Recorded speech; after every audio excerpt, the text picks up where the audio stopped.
And all of those people on the stage that were triumphantly boasting about the coffins, I have a feeling they're all dead men right now. They're all dead. They don't know they're dead, but they're dead. He keeps saying millions and millions, but it's probably the aggregate Russian and Ukrainian dead, wounded, missing, captured, probably 1.5 million. This is the worst disaster since Stalingrad. 1/4, more than 1/4. 12 million people have left Ukraine.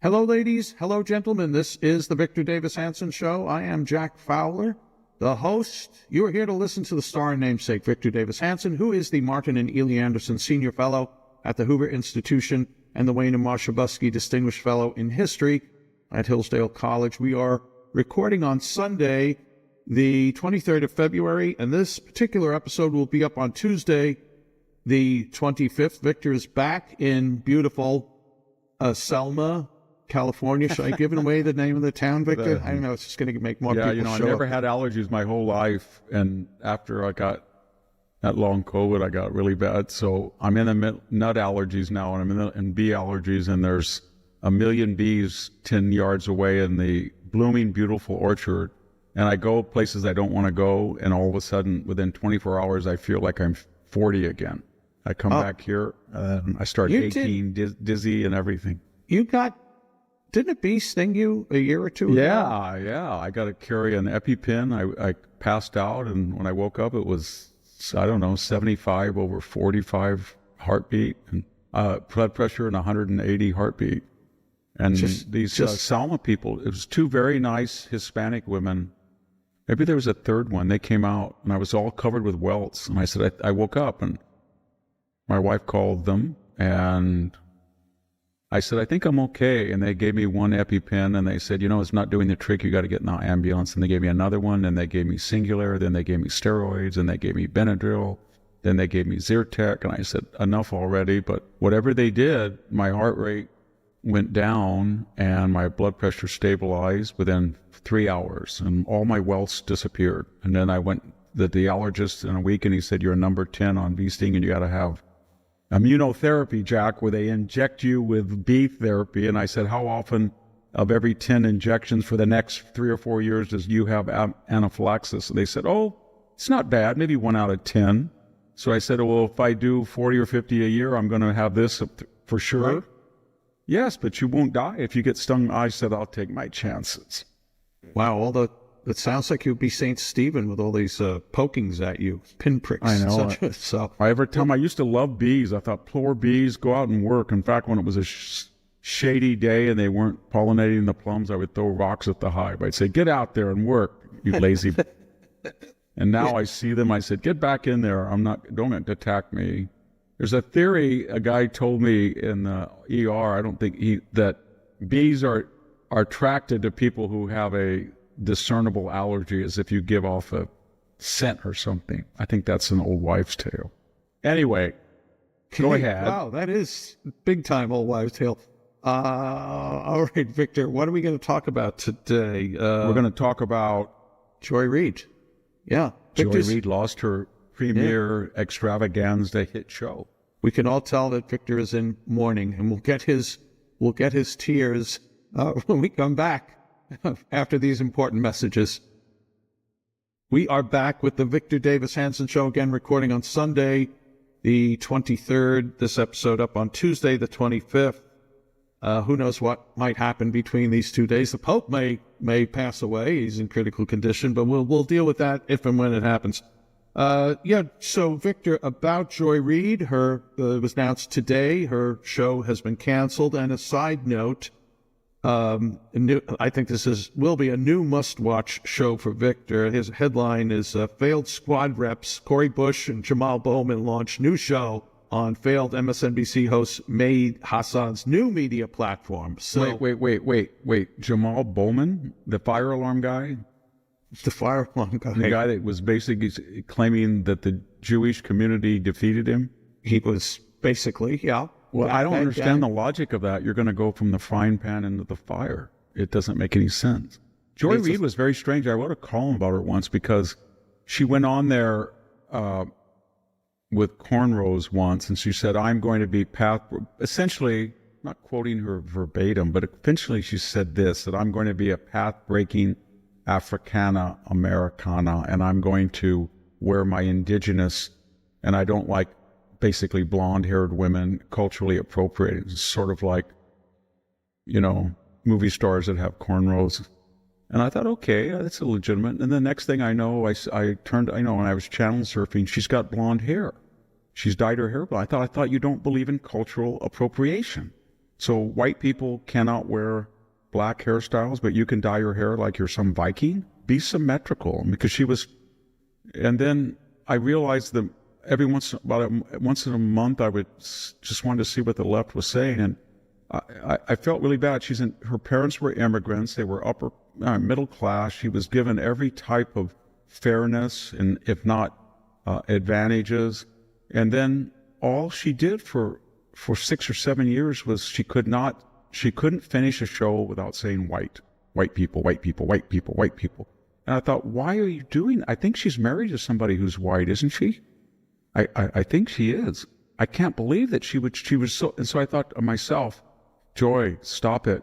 Even your left-wing bi-coastal elite who are white are not going to want to hear that white people are the alpha and the omega of all mortal sins in the United States. And when you say that, you come off from a position of perceived self-doubt or inferiority complex or something.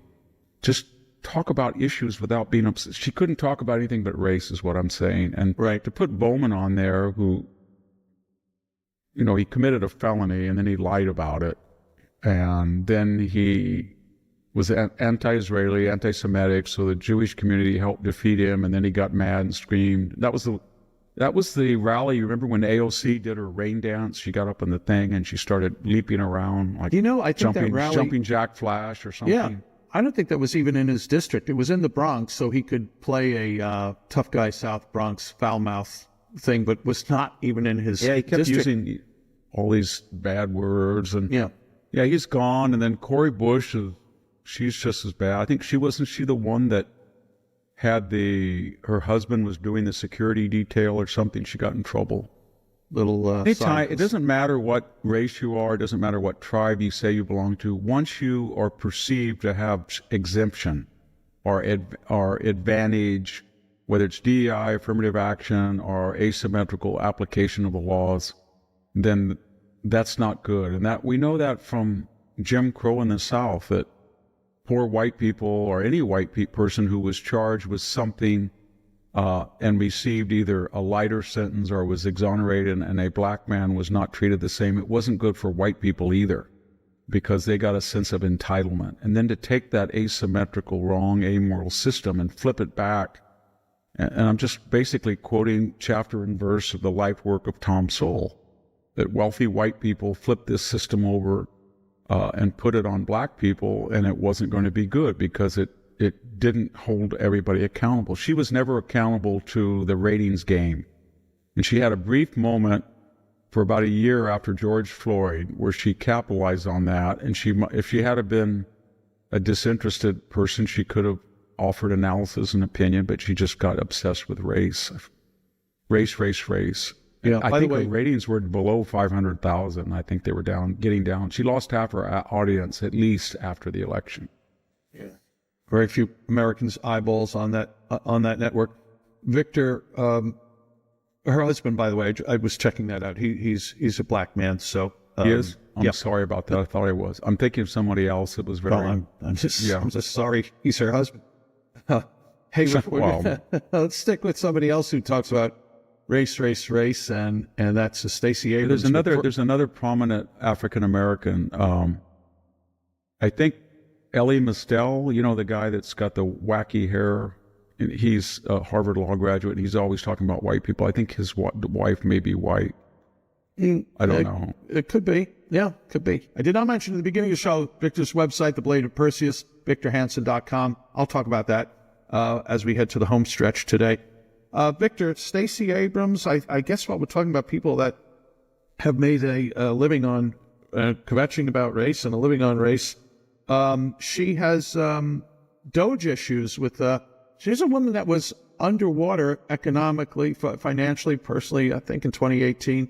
And all of a sudden, a few years later, she's sitting on top of $2 billion of cash courtesy of the Environmental Protection Agency, which just seems to be a slush fund for any left-wing group. Has nothing to do with picking up litter, right? Or keeping rivers clean or clean smokestacks. It's a slush fund for the left. So anyway, she has been outed. And do you have any thoughts on that, my friend?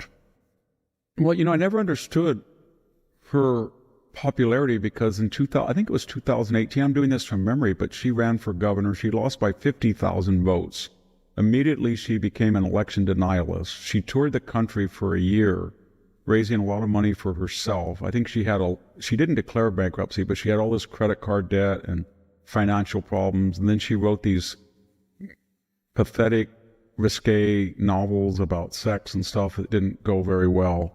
But she became a hero of the left, and it was so incongruous because they were the 2 years before, and during that time they were calling that Trump was illegitimately elected in 2016, Russian collusion, and here they had a person who, then after 2020, it became even worse because then they were saying Trump won't accept the election, but she had never accepted the election. And then when Joe Biden ridiculously pre-announced in panic over the George Floyd riots that he was going to pick essentially a black woman, he surveyed the landscape, and wow, there were people who said it's either going to be Kamala Harris or Stacey Abrams, somebody like Susan Rice, and she really helped Kamala Harris because Kamala Harris compared to Stacey Abrams was mainstream. So what they did was, and I remember that Kamala Harris, she went to Georgia and she said, we're doing something new. We're going to take this billions of dollars out of that $20 billion slush fund. I think that was $2 billion. And we're going to give it directly to these groups. But what she didn't tell us was two things, that Stacey Abrams would be the clearinghouse. And as Lee Zeldin said, that she had never had more than $100 in this defunct PAC or whatever it was. And it increased by 20 million times to 2 billion. So you were letting sort of an arsonist disperse fire prevention money. That's basically what it was. Somebody who was completely irresponsible with their own finances, would not accept elections, played the race card ad infinitum, and then you're turning over $2 billion. The second thing they did is they didn't trust that everybody could waste that money quickly because they did it as they were going out the door. So they put it in a Citibank account. In other words, as if it was already spent.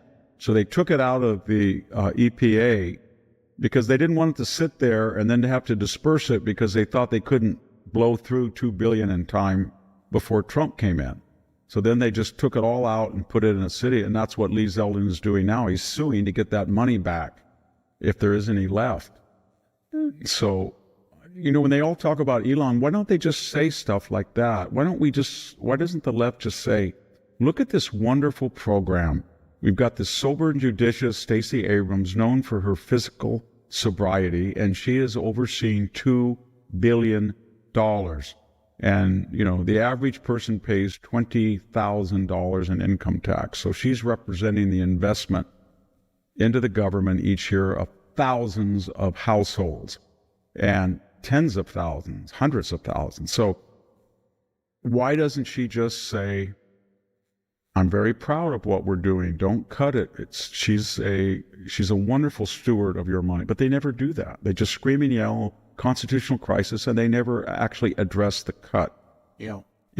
Because of this podcast, I get emails now, maybe 3 a day, and they're from people like the following. I am a Forest Service lifetime ranger, and I clean the trails and I'm going to lose my job. Or I have been a soil chemist for EPA, Victor, and you need to point out that we're all losing our job. And I have no way to adjudicate that, right? Where the program. But the other thing very quickly, Jack, is, and I'm not criticizing Elon, whom I praised to the skies, but they need to get a better narrative in the sense that it's tragic. In other words, you don't want to act like you're getting scalps. you got to say something along the following. We didn't create the problem. You people, you were the revolutionaries. You hired all these people. You were the one that spent $7 trillion. You were the one that opened the border. You were the one that let in 12 million people. You were the one that canceled Keystone and put 650,000 acres off. You were the cancer, and it was not sustainable with 37 trillion. So then we came in, and we are the ones. It's very easy to hire people and get patronage. It's very hard to say there's no money and have to lay them off. We don't like doing that. It's very easy to let in 12 million people and say, ha, ha, ha. It's very hard to find them and tell them you have to go home. You entered under illegal auspices. Very easy to destroy the border. Very hard to build a wall and reconstruct it.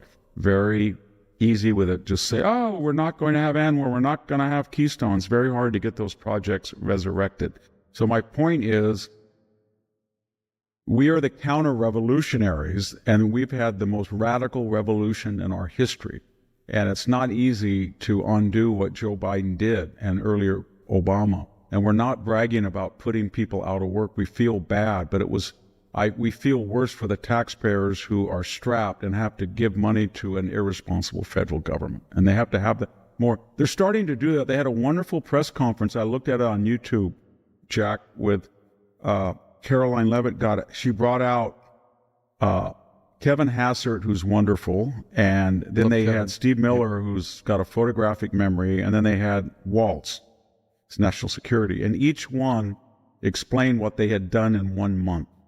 Waltz went over the foreign policy, which I hope we'll talk about in a second, about Ukraine, and then Miller went over the whole idea of the constitutionality of what they're doing and illegal immigration, and Kevin was really good on just hold on, everybody. We're going to deal with inflation. We didn't cause it. We've only been in 30 days. But when we address this massive overspending, and when we're not trying to put tariffs on anybody. We're just saying, you have a tariff, we will have a tariff. You have no tariff, we will have no tariffs. And it was very good. I think they need to do that almost every 2 weeks. Bring in Kristi Noem. It's your turn, Kristi. Tell us what's going on in Homeland Security. Your turn, Pam Bondi, and showcase them. It would be wonderful. It was a very powerful video. Kelly Loeffler, I'm not sure how she pronounced her name, at the SBA headquarters where nobody was there. The emptiness, kind of shocking. We know that. But to actually see on a work day when we're all working, you can go through the office, not a single soul. I don't understand how the argument the Democrats, it's almost like they're saying a federal employee is not subject to any of the conditions, risks, any of the real world that all of you are out there. What are they going to tell some farmer who's out there farming wheat or corn? He has no idea, or she has no idea what they're going to have any money at the end of the year, period. And they are living on borrowed money from the bank on their crop loan. And every day they go out, they don't know if they made money that day, or if they paid somebody for the pleasure of being on a tractor all day. And they won't know until that crop is harvested, if there's not a rain, there's not a frost, something. And if they actually get the crop, then they're at the mercy of the brokerage people and the world market. And they're going to tell those people, oh, it's so bad that we have to go into work with a steady guaranteed income. I don't think that's going to be persuasive for a truck. How about a truck driver? Mm-hmm. He's driving down there on 17, 18 hours every couple of days. He looks at what's the price of fuel in Indiana? Oh God, I got to go to California. What's the price of diesel there? Oh, my truck insurance went up. Oh my God. And you're trying to tell him that somebody with a guaranteed job you're supposed to feel sorry for? I don't think they're going to be sympathetic. Same thing like a guy on a forklift in Modesto, and you say to him, how long you been on that forklift at $15 an hour? Oh, I've been out here since I was 18. Do you want to pay your taxes to forgive $1.7 trillion in student loans? No. He's half the country. And that's why the Democrats don't quite get it, I know that the polls, as they did with Reagan had terrible polls. And as you remember, Jack, in 82, he got hit in the midterms, and in 83, and then all of a sudden the Reagan revolution kicked in with tax cuts, deregulation, and the economy grew almost 7% in 84. He wiped out Mondale. But It's going to be rough to administer chemo to this patient. It really is. Yeah. Well, that's us, the patient. Yeah. We're going to talk a little more specifically about Democrats and their polling free fall, and we're going to talk about what else, Victor? The cruelty in Gaza, Zelensky now offering to resign, if that will help broker deals, Kash Patel's first action. So we've got plenty more to get your views on, and we'll get to that when we come back from these important messages. Are you ready to move easily and independently without pain or stiffness holding you back? Do you want to look in the mirror and see a plump, hydrated glow instead of more fine lines and wrinkles? Discover Native Path Collagen. Made with only type 1 and 3 collagen fibers, the two most important types that make up 90% of the collagen in your body, found in your cartilage, bones, skin, hair, nails, and gut. Type 1 and 3 provide maximum benefits without the need for unnecessary fillers. Native Path Collagen is a single ingredient formula with no fillers, additives, or artificial sweeteners. Plus, it's third-party tested for heavy metals, ensuring purity and safety. Completely flavorless, Native Path Collagen can be added to anything. Coffee, smoothies, oatmeal, you name it. Its peptide formula makes it more bioavailable, meaning it's absorbed more easily and mixes perfectly without clumping. And you can get 3 or 6 packs at a fraction of the price of other brands. Visit getnativepath.com/Victor and start your transformation today. That is getnativepath.com/VICTOR. I personally love the PM Collagen formula with melatonin. It's given me many nights of great sleep, and the electrolyte drink mix for my water at workouts.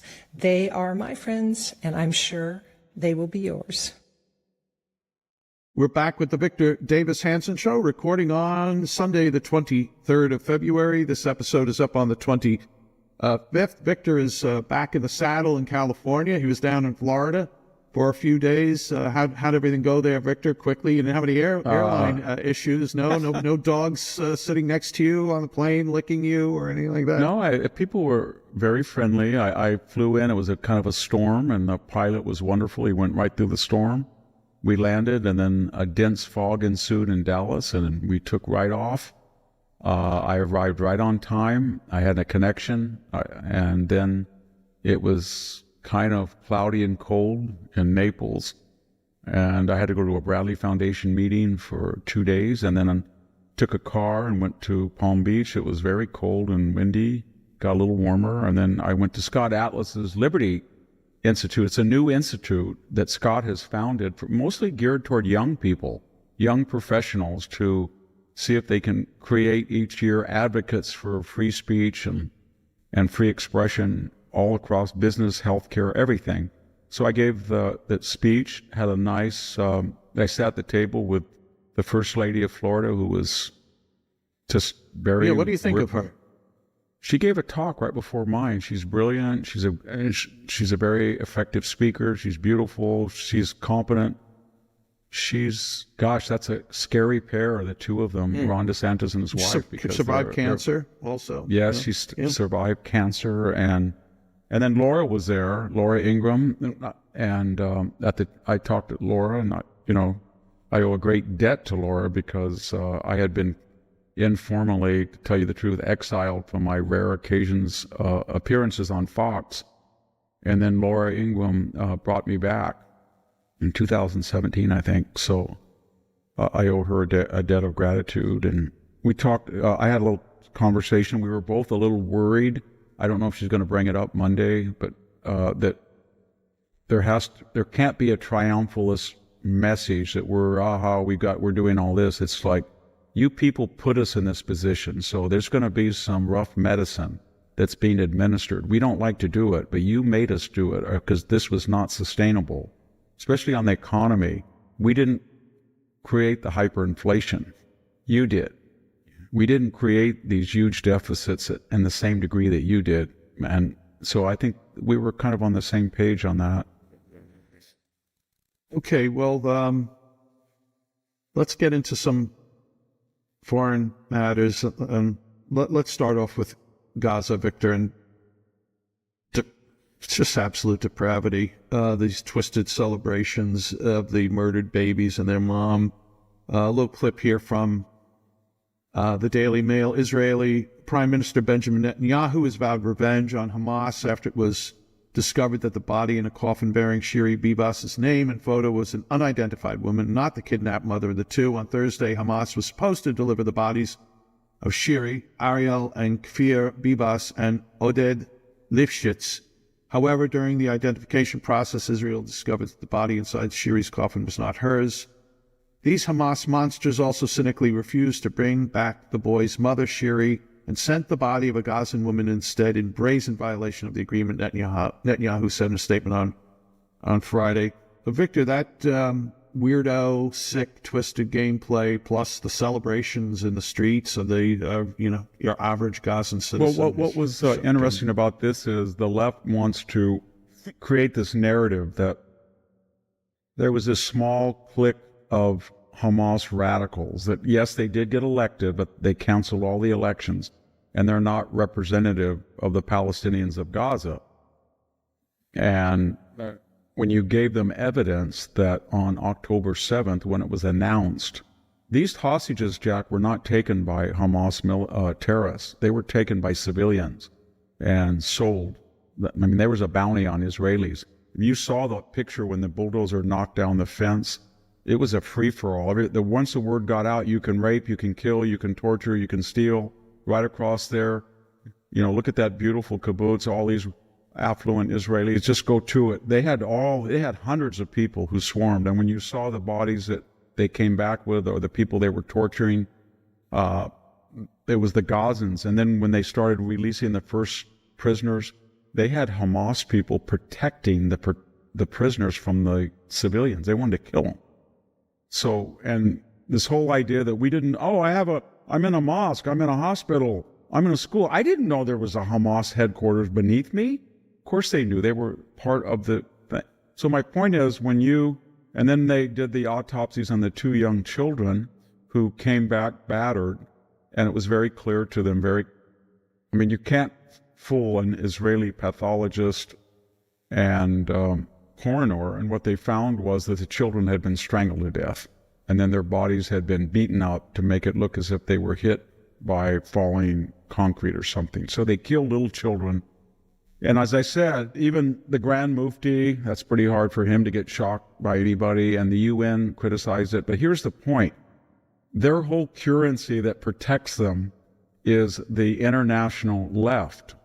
And so all they had to do was take off their mask, wear business suits, and conduct themselves like other people who claim that they are nations. And they couldn't do that. So as they are cowards, they put on their whole camouflage uniforms, their scarves, headbands, the whole Hamas get up.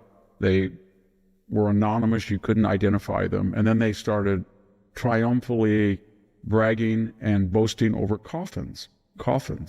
So they were trading corpses, and they didn't tell anybody they were dead. That came very late. It suggests to me there's a lot of people we think that are alive or dead. And here's the final point. There's a thin thread that protects them from annihilation. Just a thin thread. And that is, everybody in Israel wants to get rid of Hamas for what they've done and what they are doing. But the United States uniparty diplomatic corps says you can't do that. We're not going to give you bombs. We're not going to do and that's not there anymore. It's Donald Trump. Donald Trump said yesterday, they asked him what Israel should do. He said, I trust them to do what they want. Whatever they want to do, go do it. And all of those people on the stage that were triumphantly boasting about the coffins, I have a feeling they're all dead men right now. Yeah. They're all dead. They don't know they're dead, but they're dead because there's going to be informants, and there's going to be people who know it, and they're going to boast to people. and they're going to have some sophisticated technology that can identify foreheads, and they're going to identify them. And you haven't heard anybody said, I'm the proud leader of Hamas. You hear names, but not self-identification, because to say that you are a leader of Hamas is a death sentence. And everybody laughed at Donald Trump when he said, you know what, we have to rebuild that rubble, but you can't do it when people are supporting Hamas, so we suggest they temporarily go somewhere. The criticism of him in the Arab world wasn't, well, we don't, that's a little extreme. It's like, it was twofold. That came from an American with Israel support. Therefore, since we're illegitimate rulers everywhere, we've never won an election, we're afraid of the people, and they won't like that. And number two, we don't want these people. We do not want them in Egypt. We do not want them in Jordan. We do not. Kuwait must be saying, we had these people once. And when Saddam invaded Kuwait, they sided with Saddam. We don't want, and remember, the Kuwaitis, once we gave them their country back, what was the first thing they did? Ethnically cleanse 250,000 Palestinians. They just said, get out. And so that's the only hang-up. And I think there's going to be a lot of support for rebuilding Gaza, but having passport control about who gets to come in and make it a real nation and try to make it, a situation where you don't let terrorists in. And that's going to be my only reservation. I don't think the United States should spend any money on it, period, not one dime. And number two, I don't think that we should allow anybody from that enclave to come into the United States. Not one. If there's Arab money to build a Dubai, there's money to invest. There's plenty of Arab money to do that. And we have plenty. We have 12 million illegal immigrants. We have students rioting and chasing Jews on our campuses, defacing monuments and graves. We don't need any more students from the Middle East countries that support terrorism. And I hope Donald Trump reinstitutes his ban, not aimed at Arabs or Muslims, just countries that Somalia, Sudan, Syria, Iran, Ireland. Yeah. Did you see this? The Irish ministers typically come to America on St. Patrick's Day. I think St. Patrick's Day is a bigger deal here than it is in Ireland. Yeah. And they're not coming this year because of support for Hamas. Fine. Gaza. Yeah. My grandmother was Irish, so I have no ethnic. No, but fine. Stay there. Stay twisted. There. Just stay there. This whole thing with Europe, we'll get into it about Ukraine, but they're running almost a $230 million surplus, and Germany alone is 60 or 70, I should say billion, 20 or $30 billion surplus. Germany alone is 70 or 80 billion. When you start looking in depth at the asymmetrical tariffs, depending on the particular commodity, electronics, pharmaceuticals, cars, food, it's about double ours. In other words, they charge us 5%. We charge them either 0 to 2%. And then we're defending them. And by the way, everybody, don't tell me that Victor, we only pay 16% of 17, maybe a 20% of NATO budget. We don't pay half. That's not quite true. They're all under our nuclear shield, number one. Number two, they wouldn't be able to import oil, believe me, from the Middle East. They would not be able to ship stuff to China if the U.S. Navy did not patrol. They wouldn't even get through the Red Sea if it wasn't for the U.S. Navy. They couldn't even go through the Suez Canal.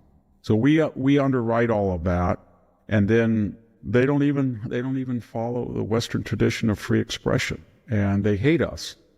And we'll get into Donald Trump in a minute, but I don't think they know what they kind of remind me of the Democratic Party right now. They think they're doing something that when they get Jasmine Crockett on TV and she starts screaming and yelling and racial epithets and horrible stuff, and they think, or you get Schumer out there and he does that, or that shrill Elizabeth Warren or that Jamie Raskin, they think that's going to generate, popular support. Well, the same thing about the Europeans. When they start attacking Trump, the United States, and this, and then you say, fine, just don't.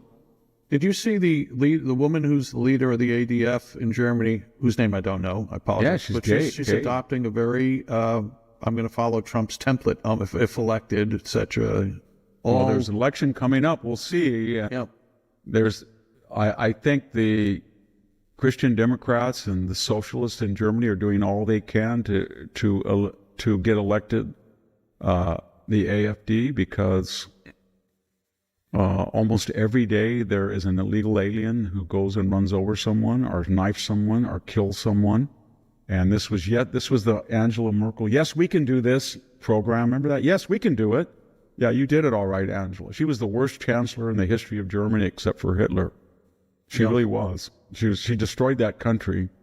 Schroeder was bad, but not as bad as she was. Yeah. She didn't like any conservative. She was an East German brought up under communism. And that country is in bad shape. And we'll see. And then when this Ukraine, we'll talk about the Ukrainian settlement, but when Donald Trump says this is a problem on your border, it's been going on for 3 years, you have no solutions. There is no Ukraine now. It's lost a quarter of its population. It's been destroyed, and you want to just fuel it just enough so you can kill about 100,000 people a year, but you don't have any positive strategic goals because you don't want to win and you don't want to lose. You just want to keep it going. And you bragged after Zelensky was the rock star of 2022 with his T-shirt, ex-comedian, that we're going to send over and you didn't send over all that stuff. And now, you're free. If we had a problem with Mexico or Canada, I don't think the Europeans would butt in and say, we're going to help you with that border with Mexico and those cartels. You can't handle it, America. No.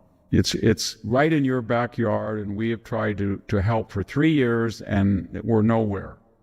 And there has to be some kind of solution. We can talk about that. Yeah, because Zelensky said something important today. But when I was a little boy, my grandmother, who grew up in New Mexico, very poor with a ranching family, and her father had spent his whole life looking for the Adams diggings. They made a movie about it, McKenna's Gold. You remember that? Oh, really? The mystical, it's supposed to be on the rocket range somewhere. But anyway, her brother was shot in a saloon and murdered, and her father sold what little cattle they had and went out to look for the desperado. And then he went out in the frontier mountains. They caught the guy and brought him back. And then he looked for this mystical treasure. But every once in a while, one of her brothers or somebody would send back a little bit of gold dust in the mail. So my grandmother, when I was a little boy in this house I'm sitting in, would say, look at this. It's worth $32 an ounce. Can you believe that, Victor? And there was like an eighth of an ounce. And remember, and my point is, before Nixon got us off the gold standard, the price of gold was set by the government. And the currency, in theory, I think they stopped that in the 30s, and I know a lot of economists are going to correct me, but there was a time in America that anybody could take their dollars in to a bank and get gold in return at a set silver certificates price. Yes, you could do that. It was a redeemable. Printed money was not currency. It was a certificate for redemption. It was just a way of not having to carry gold around. And there's a lot of people, I've talked to a lot of people, not nuts at all, who want to bring back the gold standard. I was just watching Treasure of the Sierra Madre the other night. The gold, because the gold badges. We don't need no stinking badges. Yeah. How did Grandma meet Grandpa and get herself from down New Mexico up to They lost everything. They lost everything because they had gone to find the murderer. Their maiden name was Johnston. They were a distant relative of the Confederate General Joe Johnston. And that was kind of a sticking point because my grandfather was a Welshman, maternal from Missouri. And his grandmother, Lucy Anna Davis, they came from Missouri because they were Northerners. And he fought on the northern side, but they lived in the southern part of Missouri. So after the war was over, there was a family saga that he was in a fight with someone and he fled. They decided that southern Missouri was not safe for Yankees.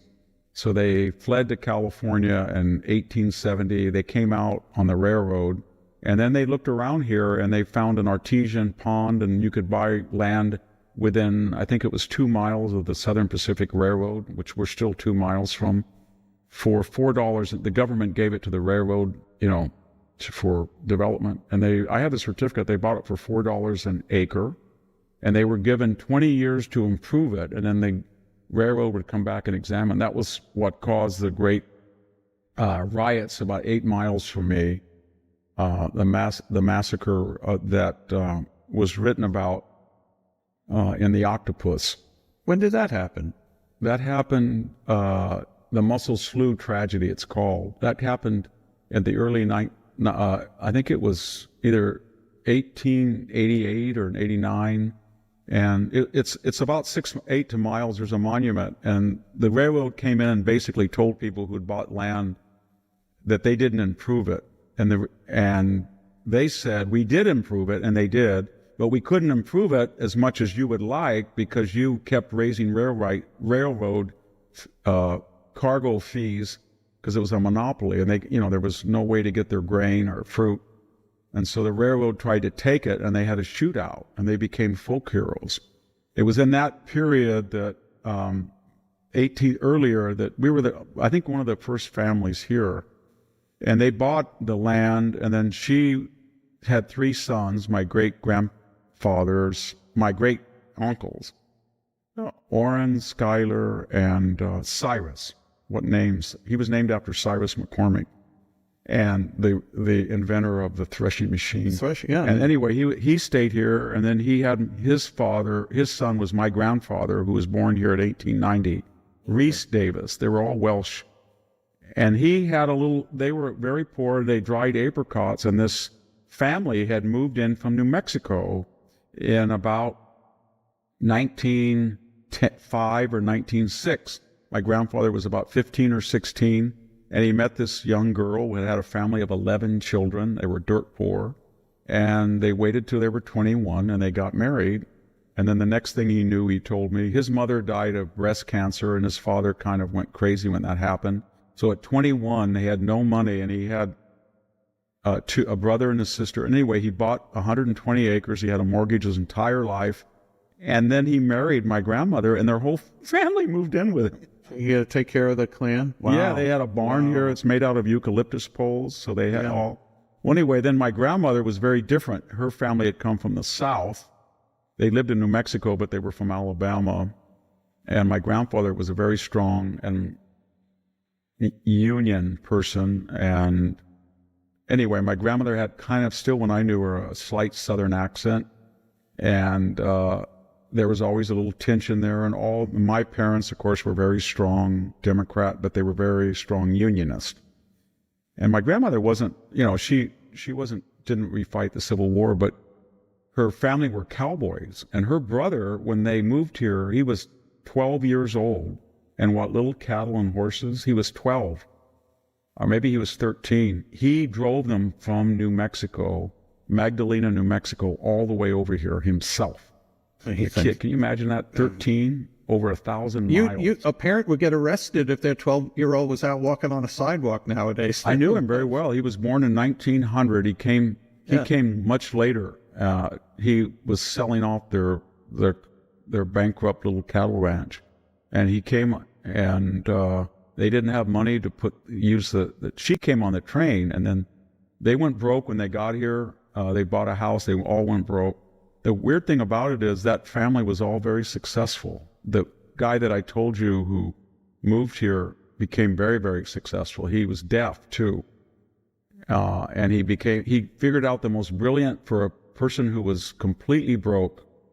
He got a concession from the local sewer plant that put gray water, not sewage, onto alfalfa. He rented the alfalfa from a person. She said, it's not level, it won't irrigate. What do I do? And he said, she had 400 acres. He said, if you level the 400, you can have 200. So he did it himself.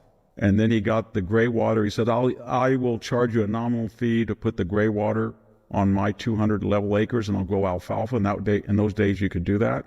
The alfalfa grew very quickly, and then he went every few months to Montana, and we had this big cattle truck. And he brought the cattle back, put them there, and he deliberately picked that place because it was 2 miles from the feedlot, so he would get a cattle drive 2 miles. So he explained it when he was he died at 98. He explained it to me that there was no way to lose money. People were paying him to fertilize his own alfalfa, and then he got cheap cattle and he fattened them up very quickly, and then he didn't have any transport costs. And he was very right-wing, and he was 5'4", and he wore cowboy boots. And then he introduced me to my great-uncle. Is he the guy you brought booze to on Christmas? Yeah. Yeah, okay. Well, he came with his, I'll stop now, with his brother, who was Uncle Bill. Yeah. And he came from Magdalena, New Mexico, and he literally he was 5'5", 5'6", big cowboy boots and a hat, and he had a Smith Wesson on his holster with a little sheriff's star when I knew him. And he was visiting, he was in his 60s or 70s. And he said, well, I liked your dad. When he married my niece, you know what your dad told me? He got out of that darn B-29, he came home, he said, you're the littlest man with the biggest gun I've ever met. So he wore a gun everywhere. So anyway, that was a pioneer family. And yeah, I imagine a man leveling 200 acres. That's just yeah. Well, they didn't, and wow. He did it with he didn't do it with a D9 or a Massey. He did it with a 9N tractor, or he had somebody do it. I don't know if he did it himself, but they had. Amazing. The 9N didn't even have overhead valves. I had a 9N. It's just my grandfather. You still I do grew up in a Jubilee. Yeah, I did. The Jubilee tractor was a beautiful invention. When I was a little kid, I used to disc with it. Now, Lamborghini makes tractors, so they do. That was at Clarkson's farm. He was driving. No, I know they do. I've seen them in Italy. Like, wow, air conditioning. Italy makes beautiful farm equipment. Yeah. Well, let's talk about Ukraine, Victor, as we are getting into foreign policy matters now. Headline today, President Volodymyr Zelensky says he would step down if it would guarantee peace in Ukraine. This from the Daily Mail very quickly said on Sunday he was willing to step down if it meant peace for Ukraine, quipping that he could exchange his departure for Ukraine's entry into NATO. Not nice jokes. Zelensky also said he wanted to see U.S. President Donald Trump as a partner to Ukraine and more than simply a mediator between Kiev and Moscow. I really want it to be more than just mediation. That's not enough, he told a press conference in Kiev. So this is news coming out today. Victor, your thoughts about this or anything else related to? Yeah. Well, everybody, you're all hearing about this huge controversy, and it started when Trump sent General Kellogg over, his special Ukrainian envoy, Marco Rubio, Waltz, his national security, and he said some things, and basically Trump, I want to be very careful and characterize it. He looked at this and he said, this thing has been going on, it'll be on the 22nd, and we're speaking today on the 23rd. Excuse me, tomorrow is the third anniversary on the 24th. And he said, he keeps saying millions and millions, but it's probably the aggregate Russian and Ukrainian dead, wounded, missing, captured, probably 1.5 million. This is the worst disaster since Stalingrad. 1/4, more than 1/4. 12 million people have left Ukraine, and there's no end in sight. So he looks at this and he says, Trump is saying, well, when this whole thing started, and it didn't start on my watch, the Europeans said they were going to pour all this stuff in, and they didn't do what they said they did. The United States under Biden gave enough money to save Ukraine, but not to win. And it's just a death thing. So I'm going to stop it. And Zelensky then said he wanted to be in on talks. And everybody said, you can't talk to Putin. And basically J.D. Vance, and I'm paraphrasing, and Trump said, we talked to Stalin, we talked to Mao, we talked to everybody. How do you stop a war unless you talk to, even if it is a monster? So then Zelensky said, I want to be on this, and you're going to sell me out. And basically they said, listen, wait. You don't tell us what you're going to do. I know this is your country, but your country wouldn't exist if you count on your beloved European friends. They talk a great game, but they do not give you enough. It came from us. And then Trump said some things. He said, by the way, he's a dictator, and he started it. Well, that got everybody upset because he didn't start the war. And I say that with all deference to Donald Trump because Donald Trump knows he didn't. Because Donald Trump campaigned correctly by saying the following: that war would have never started if I were president, because Putin did not invade on my watch. He invaded in 2008 when he went into Ossetia and Georgia on George W. Bush's watch. He went into Crimea and Donbass on Barack Obama's watch. He tried to take Kiev and more borderlands on Biden, but not mine. So what did he mean by that? Well, I think what he meant was that there were periods that this thing could have been prevented, and Ukraine acted in a way that might have precipitated. I don't know if I agree with that or not, but here's what he was trying to say very quickly. In 2014, there had been an elected pro-Russian Yanukovych, and he was overthrown. He was unpopular, he was corrupt, but they all are. And then a pro-EU, pro-NATO, pro-European, pro-American person. And the controversy lies with, what did John McCain do when he flew over there? What did Victoria Nuland? What did did they encourage this coup? Because he abdicated. And at that point, you had a government in Ukraine that was pro-West.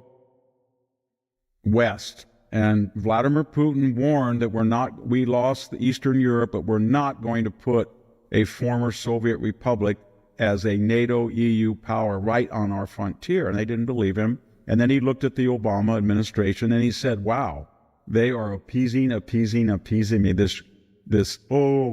We want reset, Hillary, reset. And then the hot mic, tell Vladimir, Mr. Medvedev, tell Vladimir that if he'll just give me some space, i.e. don't invade until I get reelected in 2012, I'll be flexible on missile defense, i.e. I will destroy missile defense and disband it. And they both kept their bargain, and then he invaded after Obama was elected, and Obama did nothing.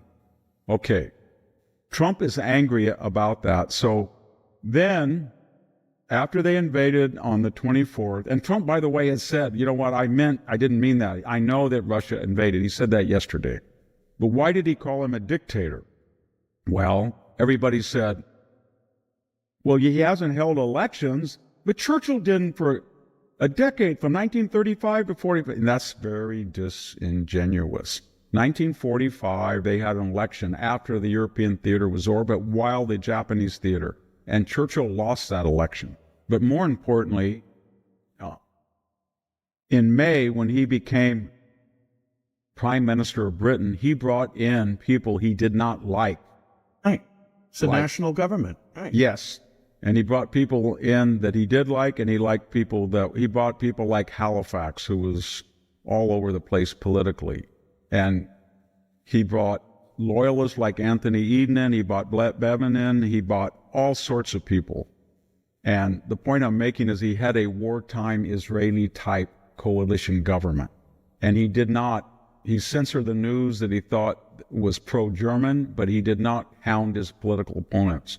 Like Zelensky has suspended a lot of habeas corpus. He's suspended opposition parties. He suspended opposition media. He has canceled elections.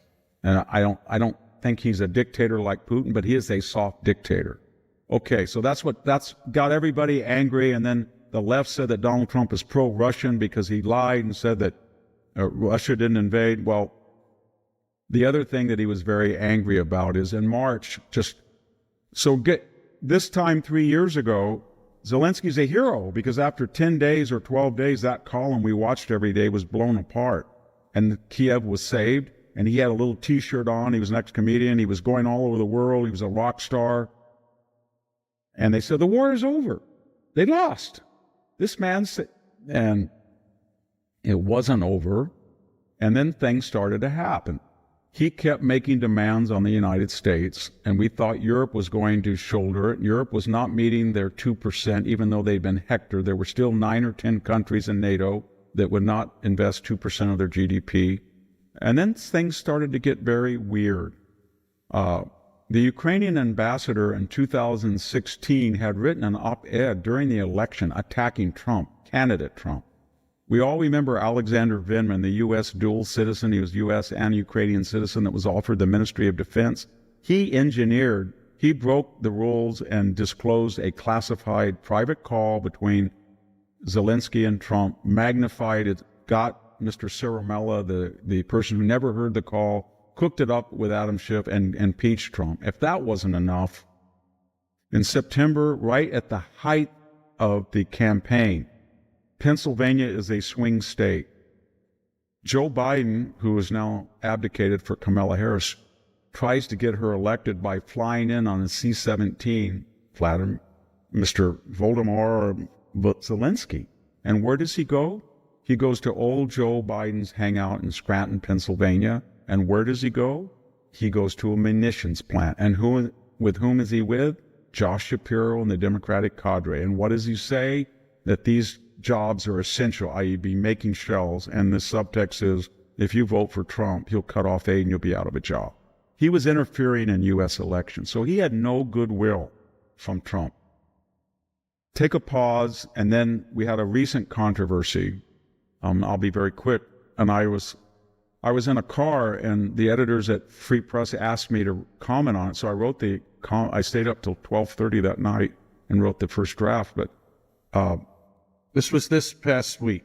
J.D. Vance. And so Neil Ferguson, my colleague, a good friend, a wonderful historian at the Hoover, he tweeted when Donald Trump said that Zelensky was a dictator, and then wrongly said that he didn't say invade, he said that Zelensky started the war, and I explained why he said that. I would go back just for a second. In March, 2 months after the saving of Kiev, there was a peace negotiation, and word leaked out that the Russians might have been willing to cut a deal on circumstances that today look pretty good. But at the time, Zelensky thought he was going to be in NATO, and they were going to get him out of Crimea and the Donbass, in which they had been there for, at that time, about 8 years. And so Trump's view was, well, you started it because you could have ended it with a negotiation. I don't know if that's true or not, but my point is then Neil Ferguson wrote, how dare Trump, basically, he said the following: we used to have an American president, George H.W. Bush, who when Saddam Hussein invaded Kuwait, he said, this shall not stand. What will Republicans say about a president that doesn't follow that example? I'm paraphrasing. And that got a furious response from J.D. Vance. And he's called him globalist and basically a bankrupt moralist. It's a very tough response, but he outlined 5 things that Trump and the administration wanted. We do not want the United States in this mess. Number 2, we have given them more money than Europeans. Number 3, they don't have any plan how to stop this war. Number 4, the real enemy is China. Number 5, we are draining our critical stocks of shells and weaponry to subsidize this. And we do have a say. So then Donald Trump came back and said, after everybody was angry at him, he said, I want to get paid back for all this stuff. And you have rare minerals that are critical, lithium and other things, and we want a concession. And oh my God, he's an imperialist. But everybody should remember what Trump was trying to do. He's trying to say you're never we know what Trump's position is and what J.D. Vance's is, and it's what we all talked about. They are not going to be in NATO, but it wouldn't even matter if they were in NATO, because NATO would never come to their rescue. And if they did want to come to their rescue, look at them. How many people does Britain have that are battle ready, Jack? 18,000? I think 18,000 troops that is that it? Really? Oh my gosh! Well, I mean, they have about 180,000. Yeah, I know, but I mean, battle ready. Yeah. I mean, you can get like that. Right. And how many tanks are there's fewer than 50 that are running in Germany, and I think Germany has about 10 F-35. So even if they wanted to, they wouldn't. They couldn't, and they don't want to. So what's holding Vladimir Putin from absorbing all of Ukraine are the heroism of the soldiers in the field that are Ukrainian, and the average age is getting up close to 30, and they're worn out, and U.S. munitions and intelligence and economic aid. I think we pay for the entire salaries of the Ukrainian administration. Okay, so then Donald Trump is saying, we want these concessions to be paid back, and they said, how dare you do that? And they don't understand Trump. They don't understand any of this. This is all art of the deal trolling. And what he's basically saying is, Mr. Zelensky, you are not master of your own fate. Don't tell me what you are going to do and what you're not going. It's your country. I'm not saying I'm going to get into your business. I'm just saying if you want me to get into your business, and apparently you do, then I'm going to have the say. If you don't want me to get in your business, fine. You go deal with the Germans and the Poles and the British, and they're going to protect you. But don't play this game where you come and fly during an election year to an ammunitions plant and start lobbying against me and then tell me that you're disinterested. I'm not going to believe that. So if you want United States aid, you from now on are going to pay for it, and we'll have a concession. But the real subtext was Zelensky thought about, this is horrible. And then he thought about it. And obviously, he said, people came to him and they must have said, hey, Zelensky, do you understand what he's really saying? He's not going to send U.S. troops over there. And if the British sent troops and the French, that wouldn't be any good but he's going to put a lot of American businesses and investment there. And so if Putin were to try to break whatever negotiation we have and try to overrun, he's going to be dealing with American investment money, corporations, employees, infrastructure. And that will bring the United States into conflict with Putin. In other words, we're trying to sort of kind of have an investment in Ukraine to get back the money, but also to tell Putin this is a nation that's going to open up investment to Western concerns. So don't go in again. So then in this rigmarole, Neil said that it was like the Gulf War. J.D. correctly, I think, and this is no criticism of Neil, that was not a good historical account. I pointed out that this is exactly like, in my response to both of them, exactly like the 1939 Winter War. November, Hitler had made a deal with the Soviet Union. The United States was isolationist. France and Britain were terrified over the loss of Poland. They knew they were going to be invaded soon, and they were invaded. And Stalin said, you know what? Germany's on our side. There's no other opposition. We're going to go take what we want from Finland, our neighbor. So they went to General Mannerheim and said, we want 10%, just like Putin. Oh, no, you can't. Okay, we're going to invade. And they invaded.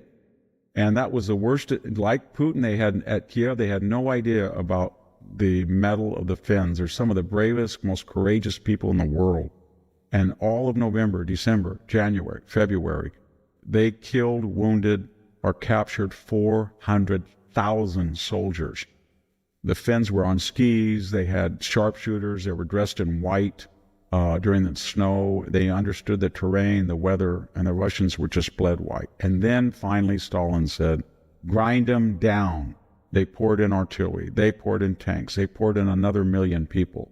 And all of a sudden, this poor little country of 2.5 million was overrun. So then what did they do? They were in the same position as Mannerheim went to Stalin and said, look, we'll give you the 10%. But if you try to take the whole country, we'll fight to the death. And Stalin said, well, that's what I only wanted to steal 10%. And what happened after that? Mannerheim was very careful in World War II. He helped the Germans, but he never invaded the Soviet Union. He promised he would never join Germany. And even though the Germans begged him at the siege of Leningrad, please, you got 500,000 of the best fighters in the world. You could break the siege of Leningrad if you just set foot on Soviet territory and stop the supply. And Mannerheim said, nope, I will help you any way I can, but I'm not going to invade the Soviet Union. And when they lost, Stalin went over to Finland and said, I'm going to let you go. You're not going to join the West. You're going to be like Austria. No West, no Soviet. And they kept their freedom for 85 years. Yeah. So that's a good model for Ukraine. They're not going to get the Crimea back, and they are not going to get the Donbass. And that has not been the policy of Mr. Obama, Mr. Trump, or Mr. Biden to get it back militarily. Nobody believes they can. They're not going to and another argument that Neil Ferguson made was, we're giving back.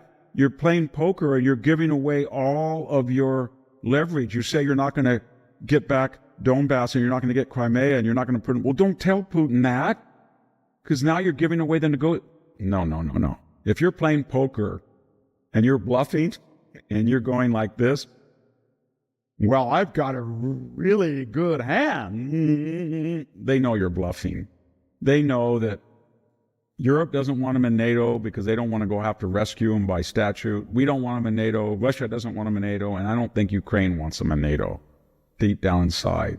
And more importantly, nobody believes they have the military ability to take back Crimea and take back Donbass, and nobody wants to give them that, I don't know how many billions it would be, $500 billion in equipment to try, and another 300,000 dead to try to take those things.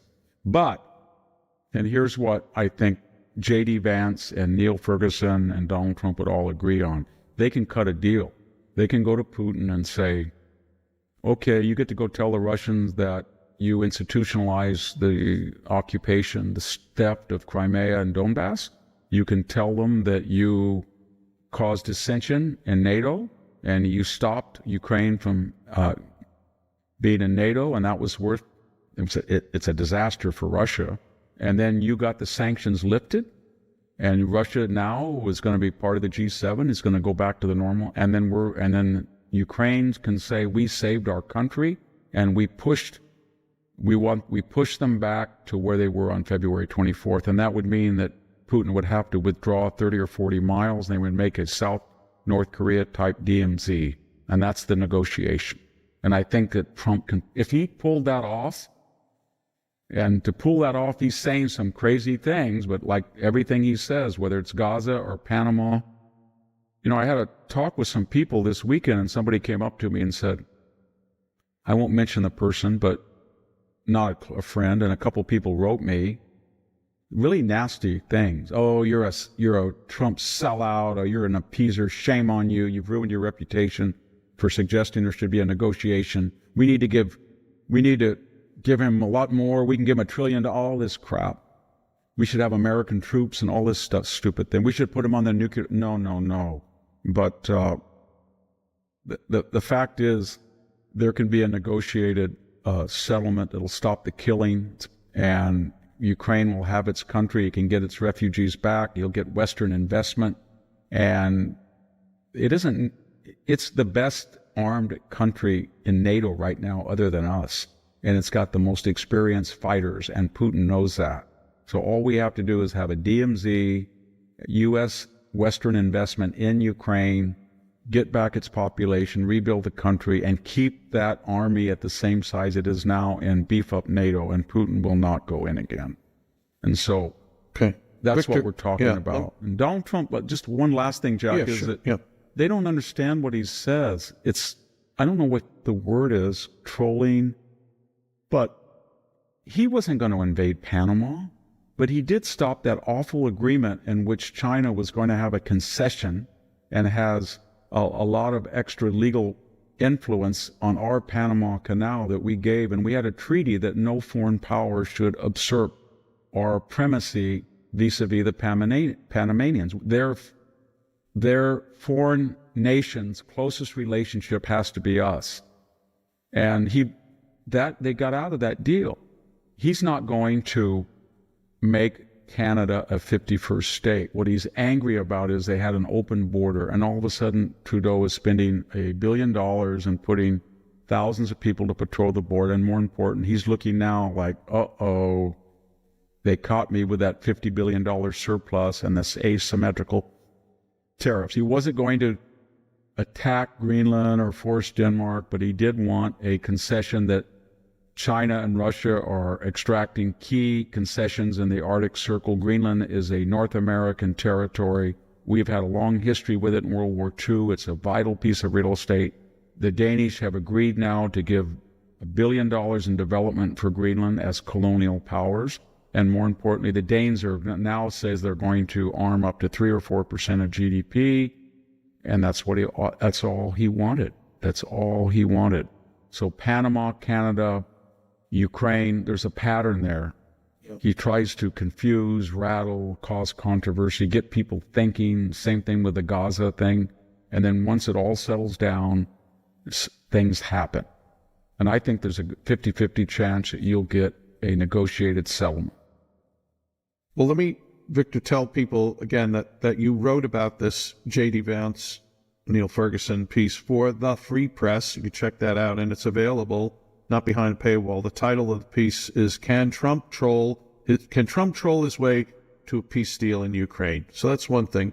And we're coming to home stretch here because we have another topic or two to talk about. Second order business, I think, is just an obvious comment. none of this would have happened had Biden calamitous withdrawal from Afghanistan happened. He destroyed deterrence. So how did Biden, everybody, when Donald Trump said that they had not invaded on his watch, and he said that many times, he reportedly told Vladimir Putin, the following will happen if you invade Ukraine. And Putin reportedly said, you wouldn't really do that. And he said, yes, I would. But the point is, how did Biden destroy deterrence? Number one, as Jack just pointed out, in August of 2021, he just skedaddled from Afghanistan. He left 13 Marines to die.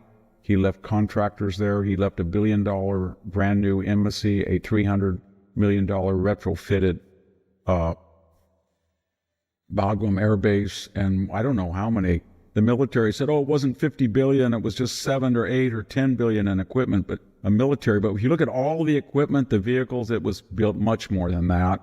And then when they kept trying to use cyber warfare against our institutions, remember Obama had said, cut it out, Vladimir. That was really effective, wasn't it? And then Biden said, if you're going to do this, Vladimir, don't hit our hospitals or schools. Take them off your target list. And then right before the invasion, Jack, remember they asked Biden, what will you do? Because after Afghanistan, Putin is massing on the border of Belarus and Ukraine. And he said it depends on whether it's a major invasion or not. That's what he said. And then the first week when the caravan of troops, that long column of Russian armor was trying to take Kiev, what did Biden do? He called up Zelensky and says, you want to ride out? I can evacuate you. Otherwise, just give up your country. So he appeased Putin. And Donald Trump has a right to be angry because not only did Ukraine, I won't even get into Mr. Vindman and the impeachment and all, I mentioned the op-ed, but they created a narrative that Biden was tough on Putin, Obama was tough. Both of them appeased Putin. And Biden, we just explained that hot mic with Obama, the reset. Donald Trump killed 200 to 300 of the Wagner group. That's tricky to do. Russian in Syria. He really did. He destroyed ISIS. He killed Soleimani. He had killed Baghdadi. He almost bankrupted Iran. He got us out of a missile deal with Russia. He sold offensive weapons to Ukraine. Not Obama, not Biden initially. Biden put a hold on them. He sent them javelins, artillery, everything. And they didn't.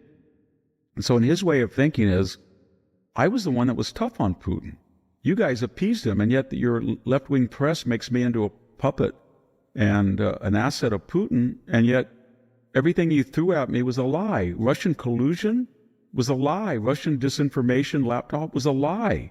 And the worst thing you can do with an enemy like Putin is to, A, be weak and appease him, and then smear him and say that he did all these things that he didn't do, and then call him a killer. He is a killer, but if you insult him like Biden did and call him all these names and you're weak, that's much better to praise him and then get tough with him. And that's what Trump does. Just like he did with Kim Jong-un. Well, Victor, doesn't mean he likes him. It doesn't mean he really praises him. He just says, you know what? I'm going to let you back in the G12 and you'll try to get back your country and be a normal country again. And then privately, he says, do not blank with us. Yeah. And means it, as opposed to Biden saying he means it. Yeah. He talks softly and he carries a big stick. And Biden is a loud blowhard with a twig. That's the difference. Well, Victor, we've gone long, but I know, too long. No, but look, people want to hear you.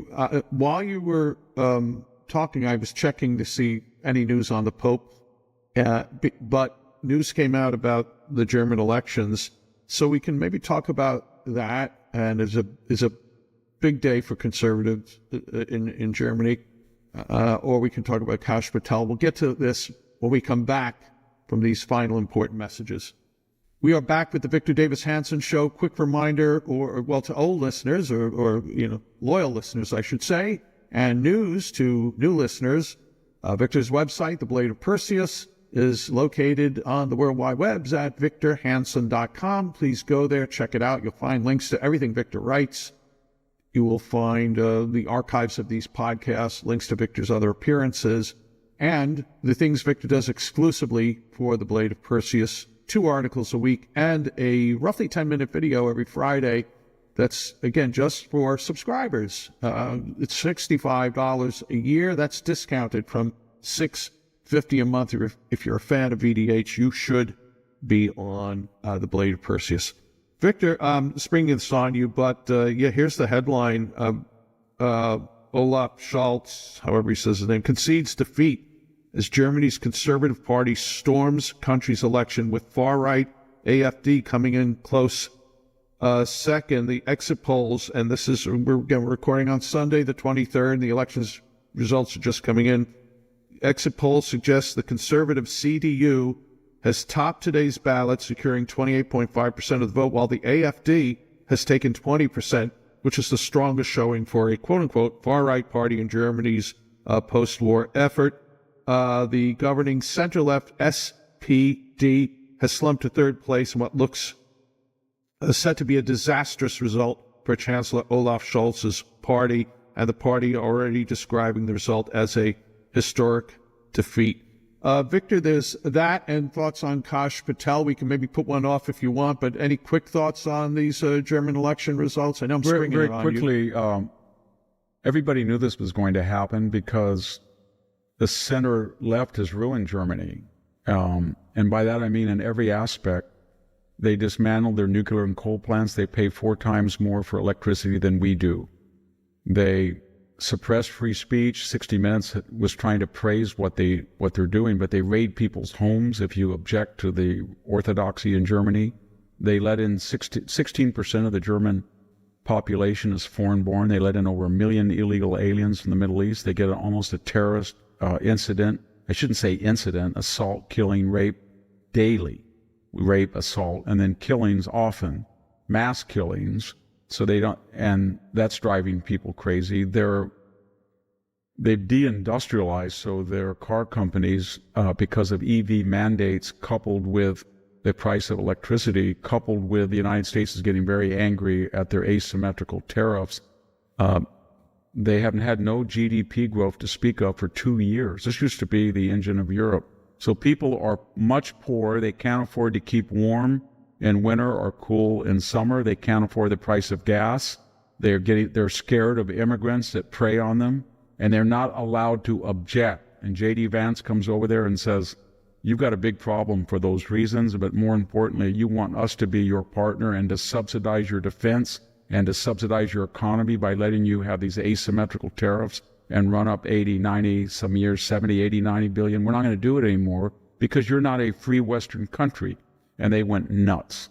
And he was speaking, as I said at the time, Jack, he was not speaking to MAGA as they accused him of. He was not speaking to that audience. He was speaking to the silent majority of Germany. And almost half of them, I guess, supposedly voted for one of 2 conservative parties.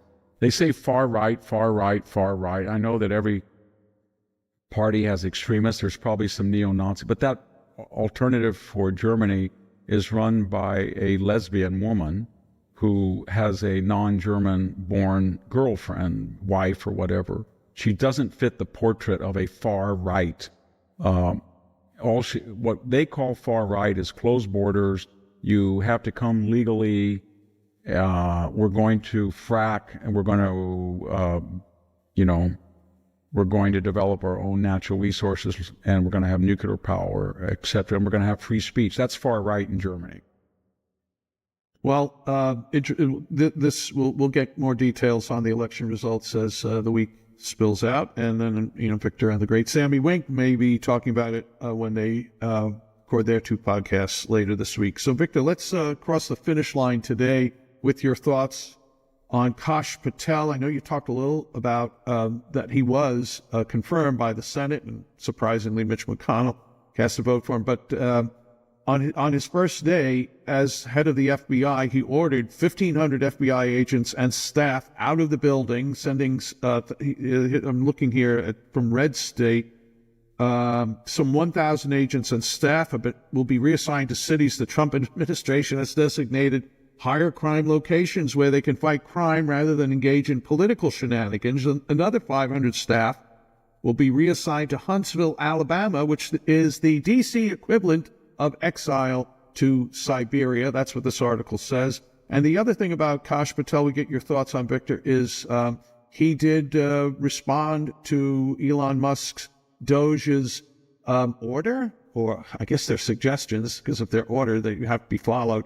But no, the employees of the FBI do not have to offer a once-a-week a memo on here are 5 things, a bullet point of here are 5 things I've done. He said, pay no attention to that. I'm the boss here. So anyway, Akash Patel, who has been a guest on this podcast, your thoughts on his initial actions as well, what he's doing is very smart. What he's basically doing to the rank and file, he's saying, you don't have to do anything but what I tell you, and I'm going to protect your back. So you don't have to, whether it's smart or not, doesn't matter.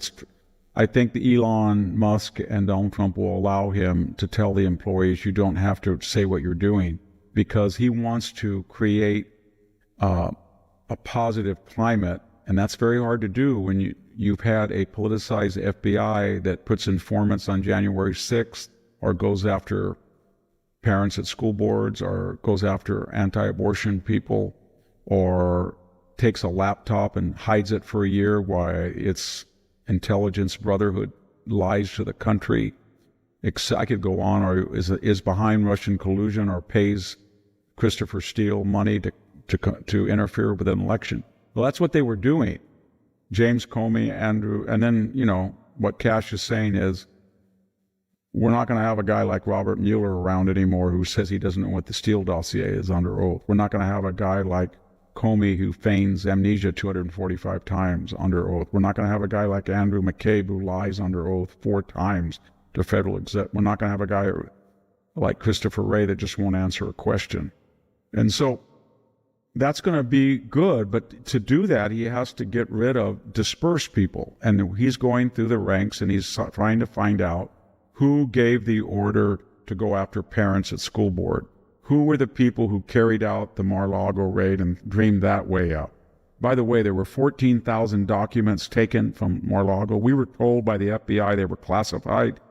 102 were, 0.007. And they brought props in to put around top secret, to place next to these documents. It was all scripted and choreographed. So Theater, he's trying to get rid of the people who have destroyed their reputation. You look at polls that barely, less than half the people have confidence in it, and make it a professional group. And if you're an FBI person and you join the agency to fight crime, then it shouldn't be considered Siberia to go to Huntsville or go to Detroit or Oakland Chicago. Is waiting for you. Yeah, that's what you're there for. And that's what he's trying to say. Well, you're not there to go to Washington and have your wife work for a Democratic operative or run for office or to be a lobbyist or to hang out at cocktail parties in Georgetown with Comey and Peter Strzok and Lisa Page.